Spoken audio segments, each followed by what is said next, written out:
Now, I have before you a case in my hand that was sent to me from a lady listener to the Savage Nation. I'll read it to you. Her husband's 75 and a half years old, and she says he's still practicing medicine. And she said, you must read this magazine. It is totally unbelievable. Keep up the good work. Sincerely, Mrs. J.M. You ready for this? You're not going to believe this. Doctor liable for not providing sign language interpreter. This is from the Pierce County Medical Society, February 2009. A punitive damages verdict is enough to catch anyone's attention. But a verdict for punitive damages in a disability discrimination case can be a double whammy for physicians. This is exactly what befell New Jersey rheumatologist Robert A. Figari, MD, when a Hudson County jury in October of 2008 unanimously handed it down a $400,000 award against the doctor for allegedly refusing to pay for a sign language interpreter for a patient who was deaf. Half of the award was for punitive damages. Now, when you read the case, your hair is going to stand up. You see, Dr. Figari treated this ingrate for a year and a half. And over the course of about 20 office visits, this ingrateful deaf person claimed that she repeatedly asked the doctor to provide a sign language interpreter, but was rebuffed. Now, the Jersey doctor, the rheumatologist, argued that as a solo physician, he could not afford the cost, which would have been $150 to $200 for a sign language interpreter per visit. And he said the expense was overly burdensome, given that Medicare only reimbursed him $49 per visit, according to Dr. Figari's attorney. But he wanted to help the deaf patient, so instead of hiring an interpreter, Dr. Figari exchanged written notes with the ingrateful set-up patient with the help of family members.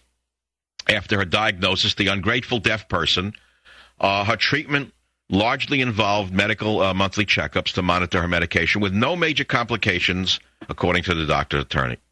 The ungrateful set-up patient, the deaf person, made no allegations of medical negligence.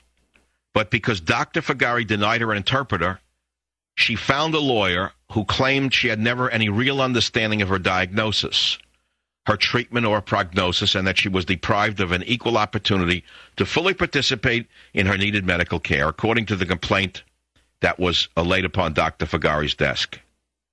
Dr. Figari treated the patient's condition with steroids, but she said the doctor never fully explained the risks and benefits through a sign language interpreter. The ungrateful pain in the neck then transferred to another doctor. She then sued Dr. Figari, alleging he violated the Federal Americans with Disabilities Act and the Rehabilitation Act, as well as New Jersey's anti-discrimination law. The jury of morons agreed, finding Dr. Figari discriminated against the dumb patient, the evil patient, the criminal patient, and her lawyer, both of whom should be deported, when he failed to provide a sign language interpreter to make sure he was effectively communicating with his patient. Dr. Figari is appealing the verdict. Now, I'm going to read you the rest of the article. The reason I'm angry is because he accommodated her every step of the way. The ADA law says that physicians and other private and covered entities have to provide reasonable public accommodation to ensure effective communication.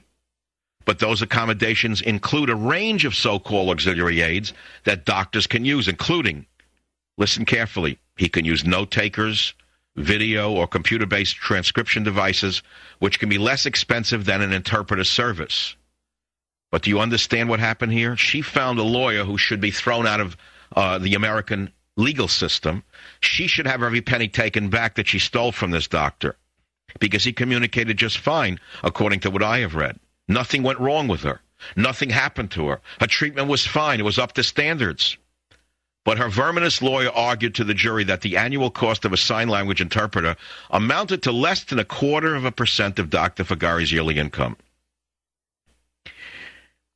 Let me ask you something. How come Dr. Obama, who says that this is going to lower medical costs, has not included anything about medical liability lawsuits against doctors like this? How come he hasn't talked about who it is who provides sign language interpreters for doctors in New Jersey? See, if you look into who actually provides the sign language interpreters in New Jersey, you might see a new episode of The Sopranos. I'll be right back. Savage.